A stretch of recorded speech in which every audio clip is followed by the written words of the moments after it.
Halo teman-teman semuanya. Sekarang tanggal 27 Februari jam 10.35 pagi hari Kamis di New York. Kita bertemu kembali di Web Mastery. Mohon maaf saya sudah lama sekali tidak membuat update video di Web Mastery. Terima kasih buat teman-teman yang sudah menunggu ya. Dan sebelum saya memulai, besok pagi saya sempatkan ya hari Jumat tanggal 28 Februari saya sempatkan untuk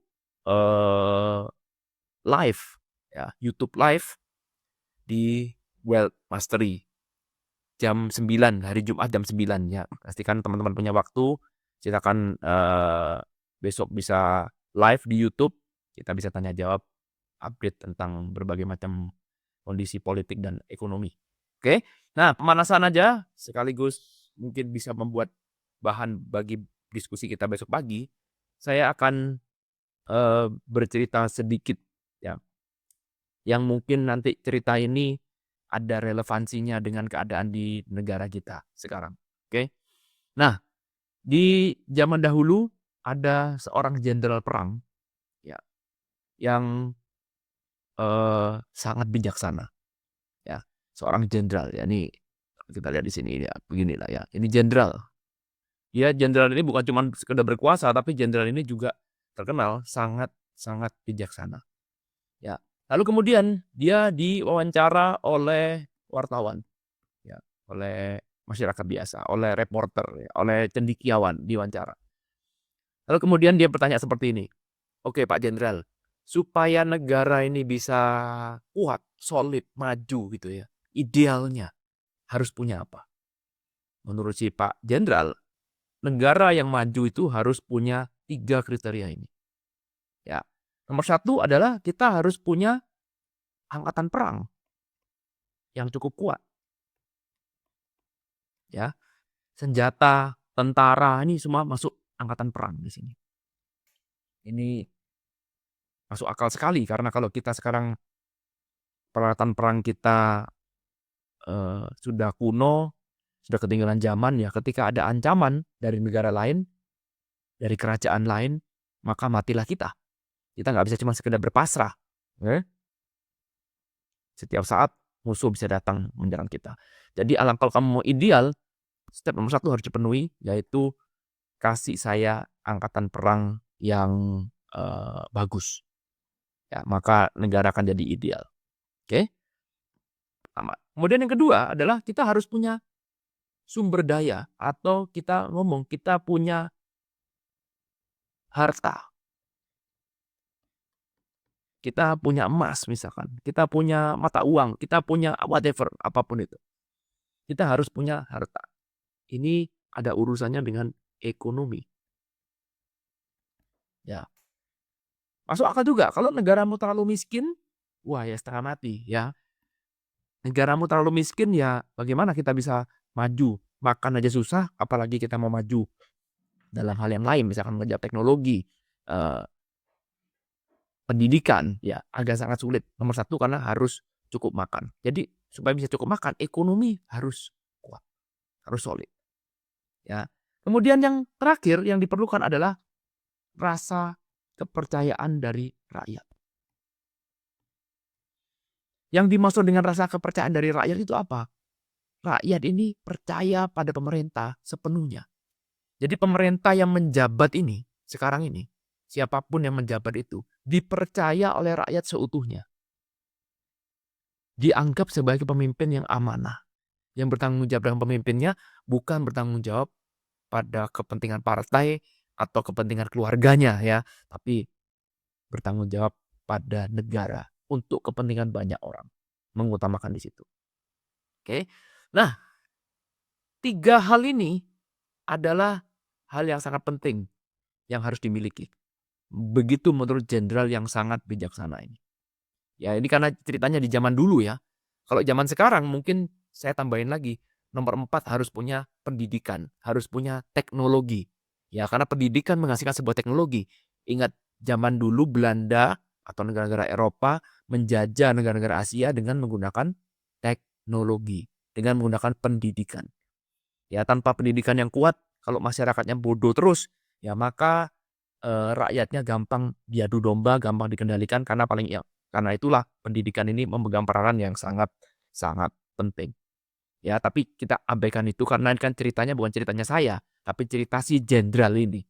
Ya, jadi jenderal ini mengatakan ada 3 unsur yang diperlukan agar negara jadi kuat, agar negara jadi makmur, agar negara jadi ideal lah. Ini kondisi yang sangat-sangat ideal.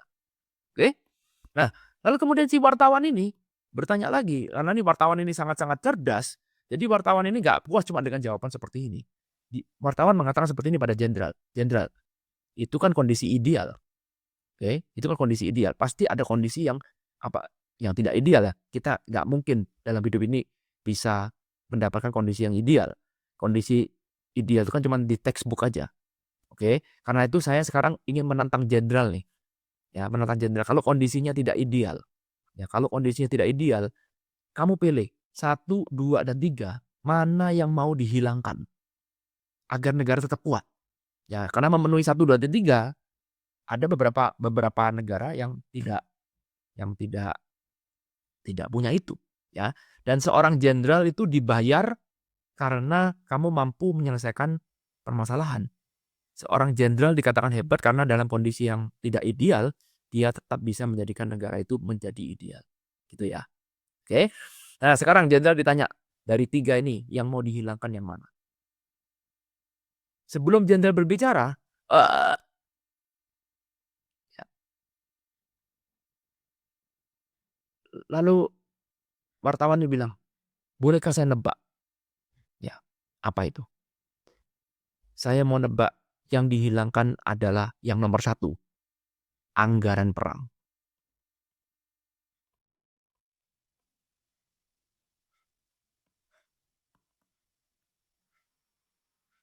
Alasannya simpel, karena sepanjang kita masih punya harta, ya kita bisa berdamai dengan negara lain, betul ya? Sepanjang ekonomi kita baik-baik saja, dalam arti mungkin kita nggak terlalu kaya, mungkin nggak cukup buat buat anggaran perang, tapi rakyatnya masih cukup makan, ya minimal masih oke lah, ya. Betul nggak jenderal? Ketika saya mengatakan kalau nomor 1 adalah pilihan yang akan dihilangkan oleh jenderal kalau disuruh memilih. Jenderal tertawa, tersenyum, dan dia menepuk pundak dari wartawan itu lalu bilang, "Kamu hebat." Betul, betul sekali. Saya memang seorang jenderal perang, tetapi kalau disuruh menghilangkan, yang nomor 1 adalah saya akan hilangkan perang. Ya, perang ini, anggaran perang saya bisa abaikan. Betul memang ada ancaman, tapi kita mungkin bisa negosiasi, kita mungkin menghindari pertumpahan darah, segala macam cara masih bisa dilakukan. Ya, jadi kalau disuruh memilih, mungkin kita lebih memilih mengurangi anggaran perang, nggak apa-apa deh. Angkatan perang kita jelek-jelek dikit nggak apa-apa. Yang penting rakyat cukup makan, yang penting rakyat masih percaya dengan pemerintah. Jadi nomor 1 bisa kita hilangin. Oke, lalu kemudian wartawan bertanya lagi kepada si jenderal, "Jenderal, sekarang kan tinggal 2 nih, nomor 2 dan nomor 3. Coba seandainya nih sekarang, the worst case skenario saking tidak idealnya, terpaksa kamu harus mengamputasi lagi, ya. Pilih mana? Amputasi nomor 2 atau nomor 3, harta atau kepercayaan?" Nah, seperti biasa, wartawan, ketika jenderal belum menjawab, ketika jenderal mau menjawab, wartawan langsung memotong, "Tunggu dulu jenderal, tunggu dulu jenderal. Izinkan saya nebak dulu. Siapa tahu tebakan saya kali ini benar." Ya, lalu kemudian wartawan bilang, "Saya yakin kamu akan memilih mengorbankan yang nomor 2, yang nomor 3, sorry, trust." Dasar berpikir saya adalah kalau kita punya harta yang cukup, maka trust akan tumbuh dengan sendirinya. Jadi, prioritas utama sebuah negara adalah ekonomi. Ekonomi di atas segala-galanya. Kalau negara maju secara ekonomi, maka yang lain pasti akan terselesaikan. Jadi saya yakin jenderal kalau disuruh mengorbankan antara harta dan trust, maka jenderal akan memilih trust. Karena trust bisa dibeli gampang, bisa dikasih bansos, bisa kita sogok gampang, selesai. Lalu kemudian kali ini jenderal tertawa dan mengatakan, "Kamu salah. Kali ini kamu salah. Tebakan kamu salah." Ya, yes betul. Ya, yes betul. Ekonomi penting. Ya, tanpa ekonomi yang kuat, negara hancur. Tetapi kalau kamu sekarang memprioritaskan ekonomi, maka bencana besar akan segera datang. Kenapa? Karena trust tidak bisa dibeli pakai uang. Wow. Oke, mungkin kamu masih bingung ya. Saya kasih contoh saja, kata jenderalnya seperti itu. Mari kita lanjutkan. Ya, mari kita lanjutkan sekarang. Pilihan kamu cuma pilihan nomor 2 dan nomor 3. Oke. Mari kita lihat sekarang. Seandainya trust hilang, ya, seandainya trust hilang dan harta tetap ada, ya, maka kamu tinggal menunggu waktu akan dikudeta. Kenapa? Yes, betul, mungkin kita sekarang negara kelihatannya kaya, tetapi kalau tidak ada trust, maka rakyat akan menduga kemungkinan ini semua pasti dikorupsi. Kemungkinan semua nih harta yang dilaporkan ini pasti angka halu. Ini angka yang tidak ada, karena tidak ada trust. Ini pasti cuma jangan-jangan kekayaan ini cuma bohong-bohongan aja. Karena saya tidak trust dengan kamu. Itulah pemikiran dari rakyat. Ya, jadi biarpun laporan kamu itu benar, karena tidak ada trust, maka rakyat itu di dalamnya sudah siap bikin bom atom. Suatu saat dia akan meledak karena tidak ada trust. Oke, jadi negara yang kaya raya, ya, jadi kan negara kaya, tapi rakyatnya tidak dipercaya, ini sama dengan musibah. Tinggal menunggu waktu. Tetapi, mari kita balik sekarang. Bagaimana kalau sekarang rakyat percaya pada pemerintah, tapi negara dalam kondisi miskin? Ini. Jadi kita nggak punya harta sekarang, tersisa cuma trust. Negara dalam kondisi miskin, tapi trustnya cukup tinggi, ini adalah berkah. Aneh kan? Inilah yang tidak pernah disadarin oleh para pemimpin kita. Karena berpikir bahwa negara kita miskin, mari kita cari uang sebanyak-banyaknya. Ya, negara kita miskin, mari kita fokus cuma memperkaya negara. Tanpa pernah berpikir bahwa trust ini adalah satu hal yang sangat-sangat penting, investasi yang sangat-sangat besar. Karena, balik lagi, begitu trust tidak ada, biarpun kamu kaya, tetap jadi musibah. Tinggal menunggu waktu. Kamu melakukan kesalahan sedikit, boom, habis. Apalagi kalau kamu trustnya rendah, negaranya pun juga miskin. Waduh, ini makin parah ya. Makin parah ini. Oke, berbalik lagi. Ini adalah, jadi kalau menurut jenderal, skenario ini adalah skenario yang dalam kondisi terburuk sekalipun ini yang dipilih. Tetap memprioritaskan trust. Jadi prioritasnya adalah trust, bukan militer. Ya, militer pun loyo misalkan. Negara miskin, militer loyo, tapi trustnya tinggi. Rakyat tidak pernah bertanya pada pemerintah. Gak usah diaudit pun percaya. Gak perlu KPK, karena ya saking percayanya pada pemimpin negara. Maka tinggal menunggu waktu, negara itu akan segera bangkit. Kalau tidak percaya, teman-teman, negara kita pernah mengalami ini. Kalau tidak salah ya, koreksi kalau saya salah, saya bukan guru sejarah, bukan guru ekonomi juga. Kalau nggak salah, di tahun 1950, Presiden Soekarno pada saat itu pernah melakukan kebijakan ekonomi Sanering. Ya, teman-teman, Sanering. Karena Indonesia baru merdeka tahun 1945, kita masih baru belajar jadi negara pada saat itu. Ekonomi gak karu-karuan, teman-teman. Inflasi gila-gilaan. Negara kita menjelang kebangkrutan. Lalu kemudian Presiden Soekarno memerintahkan untuk melakukan satu kebijakan yang namanya Sanering. Ini bukan redenominasi, bukan. Tapi ini Sanering.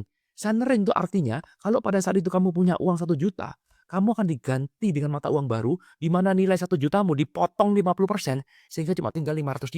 Alias kamu dirampok oleh negara, kekayaan kamu dipotong 50% untuk nyetor ke negara. Yes, betul. Pada saat itu memang pro dan kontra. Tetapi ya kebanyakan orang pada saat itu mereka mau melakukan ini. Yes, memang ada yang terpaksa, tetapi mereka melakukan ini dengan kesadaran bahwa kalau saya tidak melakukan ini sekarang, maka ke depan gak karu-karuan. Kenapa mereka mau melakukan ini? Mereka nggak mau kudeta. Kenapa mereka nggak mau turun ke jalan? demo, bunuh-bunuhan, bakar-bakar sampah, misalkan kerusuhan. Mereka nggak melakukan ini. Kenapa?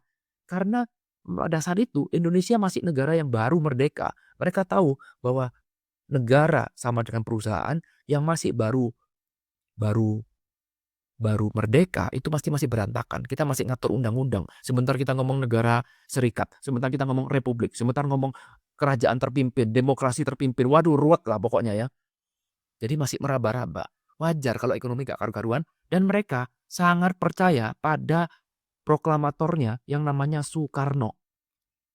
Ya. Saya nggak hidup di zaman Soekarno, jadi saya nggak tahu seperti apa Soekarno ya. Jadi saya nggak tahu.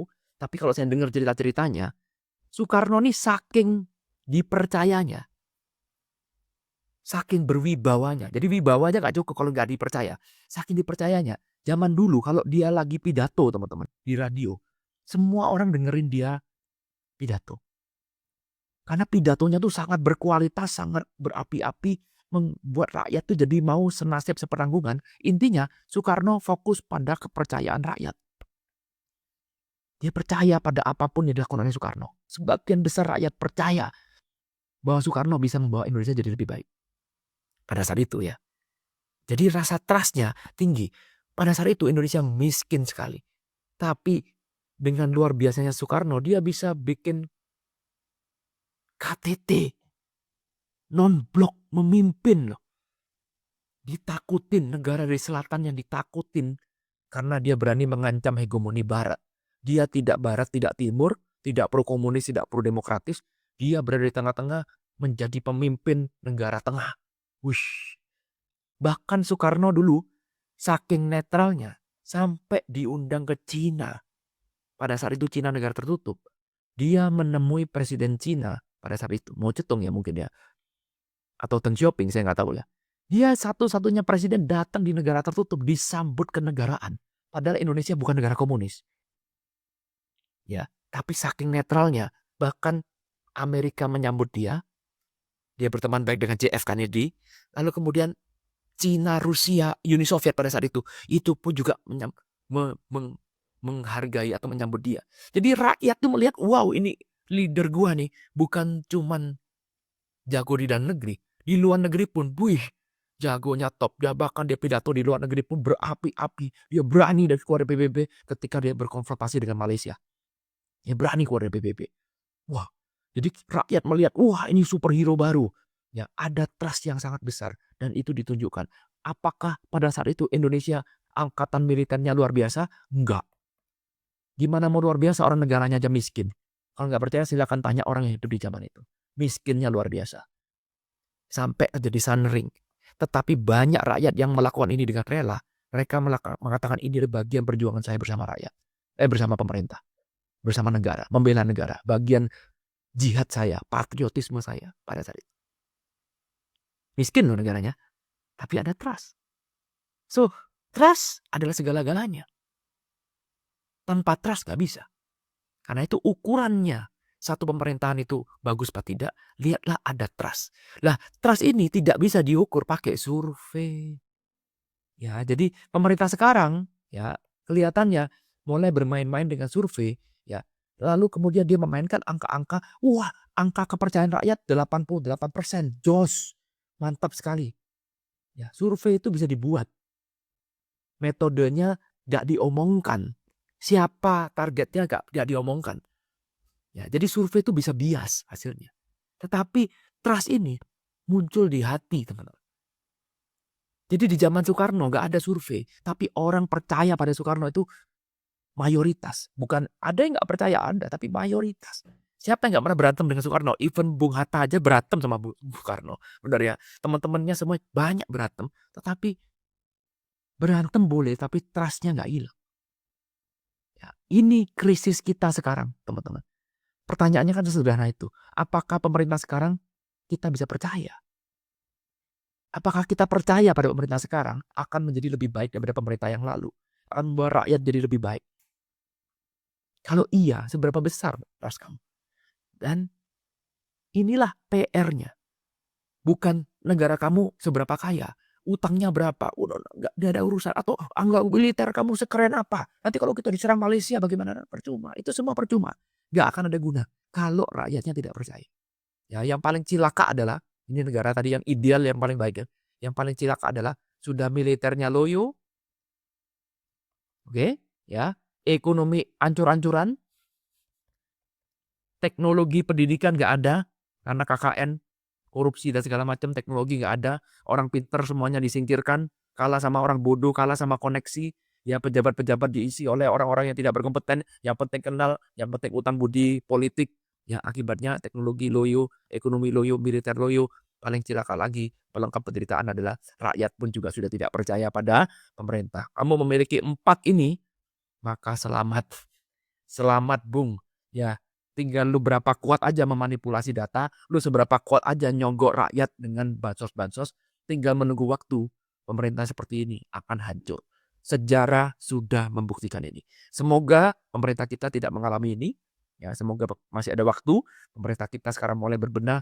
Kalau saran saya, mulailah dari trust. Tunjukkan kamu sebagai seorang pemimpin, tunjukkan kamu adalah orang pemimpin yang layak dipercaya oleh rakyat. Bukan malah mengabdi pada tuan yang lain. Nah, gitu. Oke, thank you teman-teman udah nonton video ini. Semoga bisa memberikan insight. Ini cuma unek-unek saya aja, menyampaikan pesan dari jauh. Kalau menarik, besok pagi kita bisa bahas ini, termasuk juga besok bahas saham dan segala macamnya. Thank you udah nonton video ini. Ketemu lagi di video selanjutnya. Sampai ketemu juga besok pagi, jam 9 hari Jumat, tanggal 28 Februari. Thank you.